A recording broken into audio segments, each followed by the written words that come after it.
Tanong niya ba naman sa akin, Sir Olives, matanong ko lang, sila na ba ni Beyonce? Kasi kung hindi pa, puporma pa ako. Yun ang sabi niya, bro. Ayan mga kamamshi, ayan mga kalingap, welcome back to my channel. Shout out sa ating mga viewers at syempre sa ating ama ng kalingap, Kuya Bal Santos Matubang, Ate Edna Vlogs at Kalingap Prab. At syempre, Kuya Olives TV, ayan, support natin yung kanilang mga channel. At syempre, Papa Eds. Ayan, bali ngayon ang re-reaction na natin or ang papanoorin natin is itong video ni Kuya Olives TV na mukhang, ano yung sinasabi ni Kuya Olives? Karibal? OMG. Ano sa tingin nyo at ano sa palagay nyo? Ako'y hindi mapalagay. Tara, panoorin natin. Kuya Olives, pasok. Olives TV, Olives Aravino. Nako, Kuya Olives, ayusin mo. Ay, mga kalingap, isang pagpalang araw po sa inyong lahat. Ngayon nga po, kasama po natin si Papa Eds. And siyempre, tatanong ko kumustahin natin siya. And siyempre, magpapabagyo nga po. Tanongin natin siya kung ano yung mga gagawin niya sa Bagyo guys. Kasama si Wifey. Ayan, bali itong video to is bago pa pala sila pumunta ng Bagyo. Ayan bro, good morning bro.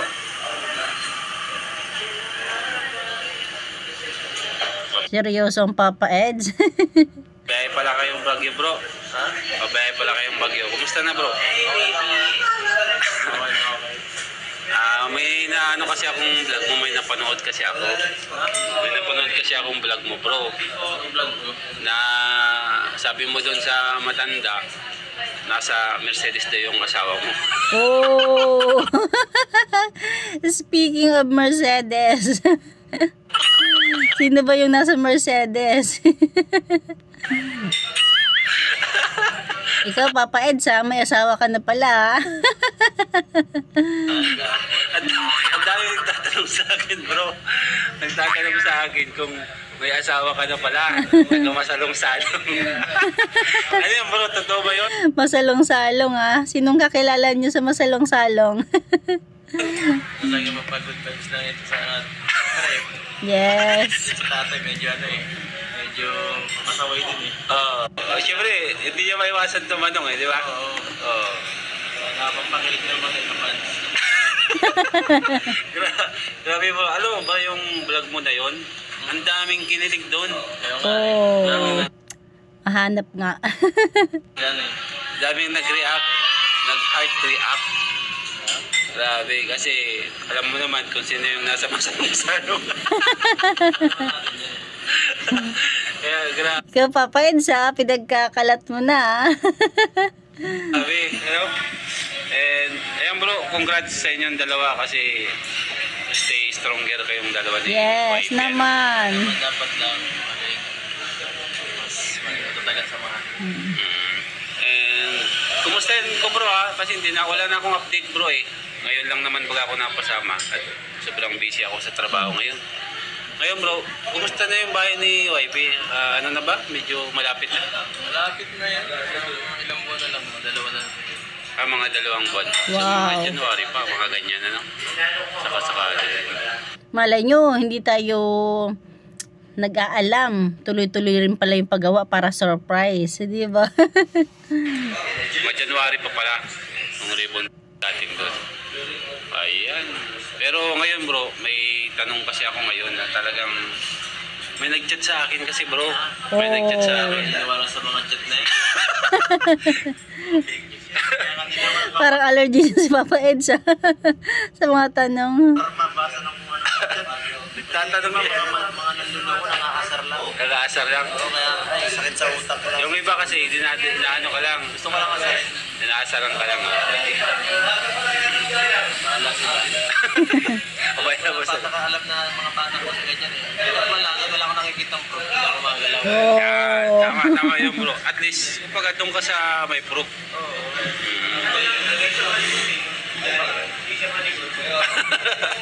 Ano bro, may tanong lang ako. Kasi may nag-chat sa akin. Ito kasi yung kasama kasi ito bro sa sa 7 nagkakagusto kay Beyonce. Kasama ka dun What? 7? kasama ka doon eh. Ay. Ayun, may Parang nagulat din si Edo. Pito?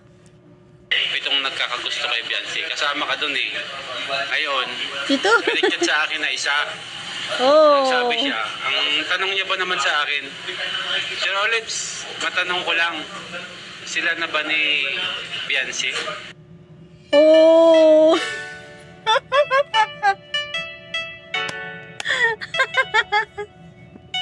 Galing ni Kuya Olives mag-edit. Kuha mo. Ay, sagutin mo yan, Papa. Ang tanong niya ba naman sa akin, Sir Olives, matanong ko lang, sila na ba ni Beyonce? Kasi kung hindi pa, puporma pa ako. Yun ang sabi niya, bro. Oh. Ngayon, gusto niya makipag-meet up sa Baguio. Oh. Anong masasabi mo doon, bro, kung gusto niya makipag-meet up sa Baguio? Wait lang. Parang ang lungkot ni Papa Eds. Lutang yarn.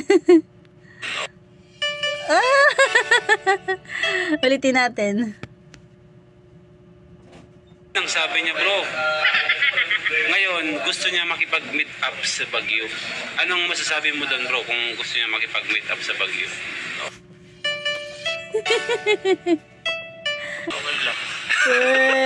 Makipag-meet up siya. Okay lang makipag-meet up siya eh. Wala ka naman sa ano ba? Makikipag-meet up lang naman. Pero siyempre, dapat kasama ka, bro. Yes. Pag makikipag-meet up, di ba? Bantay. Pero di mo tayo makakaiwas na eh. Siyempre kasama naman natin si Bessel. Siyempre di mo tayo basta-basta eh. Kapag katiwala kung kanina rin. Yan, tama, bro. At may nag-request pa sa akin kung pwede daw ipusas ko kayo. Grabe na yun ah. Bro. Para at least, bro, pag pinusas ko daw kayong dalawa, hindi talaga kayo magkakalayo. Lagi kayo magkasama. Tawa-tawa lang yarn. Yan ang request ng mga viewers, bro. Para at least makipag-meet up man daw yung admirer ni YP. Kasama Walang ka. magagawa.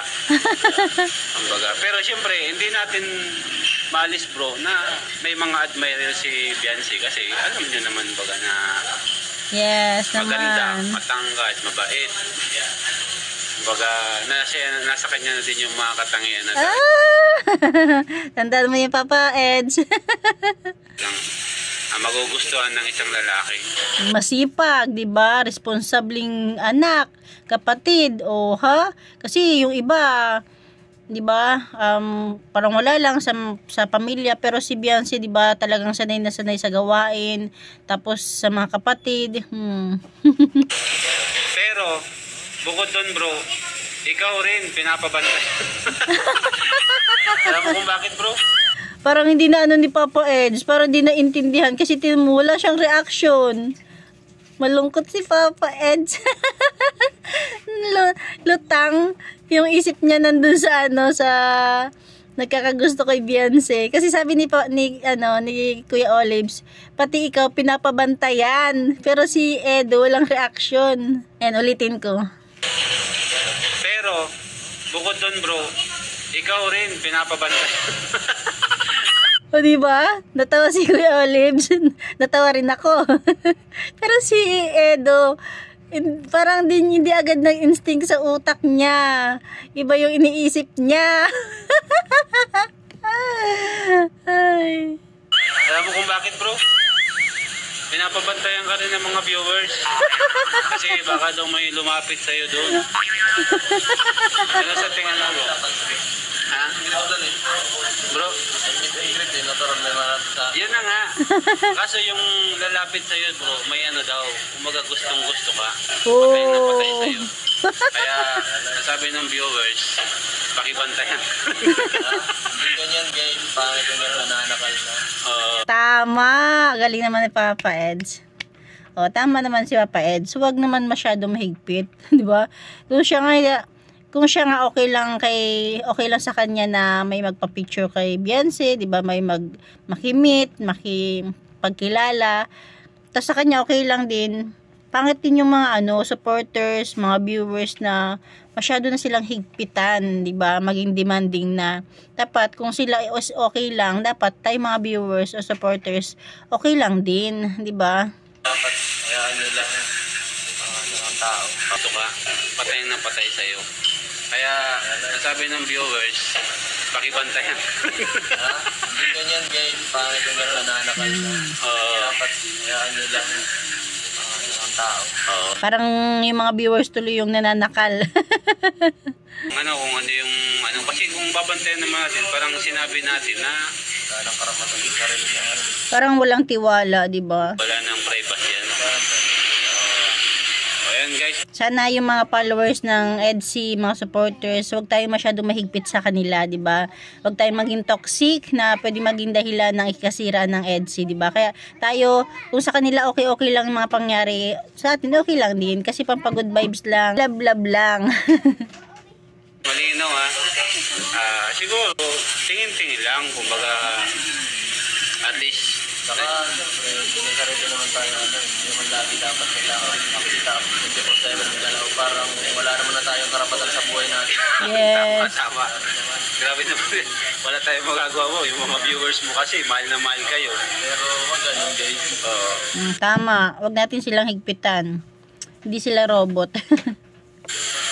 Kumbaga, yung mga viewers kasi bro, na talagang diehard sa inyong dalawa ni YP. Pangit yun, huwag masyadong demanding. Kumbaga, ayaw nila na may involve pa na iba. Kumbaga, masingitan o ano pang ano. Kaya, hindi rin natin masisi yung mga comment nila. Pero, alam nating too much yung ano nila. Too much. Sobra na. Too much. Pag tayo maging toxic. Too much love. Ano yung ibang kanta po? So much love is not good. Alam ko too much love will kill you. Pwede. So, kaya lang bro, ano yung mga plano mo bro sa Baguio? Pag punta mong Baguio, anong mga plano? Mag-relax lang para makapahinga ng konti. Siyempre, enjoy niya sa mga pupuntahan.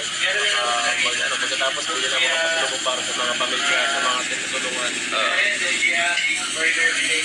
Para at least makapag-relax naman, hindi lang naman puro ano ba Kahit nasa Baguio si Kalingap Edo, talaga yung hindi niya nakakalimutan yung mga beneficiary niya. Bibili siya daw ng mga pampasalubong. Pero ilang beses mo nang pagpunta na sa Baguio, pang ilang beses ka, bandalawa na? Oo nga, kasi nung una pala, doon din ang Baguio. Okay yung bro, at least ma-relax muna kayo tapos enjoy nyo lang habang single ka pa. pero sabi ka may asawa dito. Pero lang Pinamamalitan na ni Papa Eds, di ba? May asawa na siya. Di ba? Hayaan natin sila, Papa Eds, si Biancy, na pakiligin tayo. Pero yung mga maging toxic, maging demanding, yun sanang iwasan natin, di ba? naman bro, kasi mas masarap yung ini-enjoy. Yes. Yung pagod natin sa mga mission natin. Ito pa, may kapalit din na enjoyment. Kaya relax, pahinga, no? So, ayan bro, kunting message mo kay wife, bro. Kunting message kay wife. Thank you sa mga support ng nakaraan sa mag-visit sa live. Saka,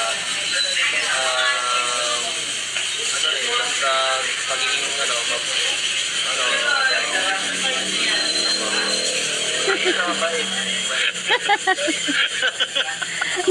Hindi ready. Malambing.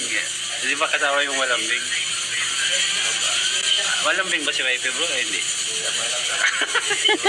Hindi masyado? Nahihiya pa. Nahihiya lang si nahihiya pa syempre. Kasi wala pa kayo sa level para maglambing siya. Di ba? Tahimik lang siya. Pero basta, Okay lang kasi parehas naman silang tahimik. Yan yung pinakamaganda sa babae. Yes, maunawain. Kasi Yan yung pinakagusto ni Papa Eds, maunawain at saka nakasupport sa kanya. yung kailangan natin yung sobrang mapangunawa. kailangan natin sa isang babae. So ayan bro, good luck sa Baguio and kita-kits na lang tayo doon bro. Ayan, o diba? Ayan, kahit papaano, may nalaman tayo dito sa video to, diba, na wow, 7 nagkakagusto kay Beyonce. Ay, at kasama na doon si Papa Eds. At saka ayaw ni Papa Eds ng yun, masyadong demanding, maging toxic na mga viewers, diba? Na maging mahigpit, na parang ano na sila, 'di ba? Gusto ni Papa Eds is yung ano lang, free lang, malayang gumalaw, malayang gumalaw. Basta yung ano lang, happy lang, 'di ba? Kasi kung sa kanila nga, ako sa kanya nga okay lang kasi wag masyado daw higpitan. 'Di ba? Kasi paano nga naman kung yung mga viewers na mismo at supporters yung maging mahigpit, maging toxic na, 'di ba? Malulungkot si Papa Eds, 'di ba? Kasi ayaw niyang, kaya nga hindi siya nagbibideo sa vlog niya o sa channel niya nakasama si Beyonce, 'di ba? Kasi ayaw niyang magkaroon ng problema. Hangga't maaari is pinagkakatiwala niya talaga kay Kalingap Rabi yung kanilang love team. Kaya support lang tayo. Kung ano yung napapanood nating serye is ayan, mag-enjoy na lang tayo. Ayan lang, thank you for watching. God bless you all and Jesus loves you.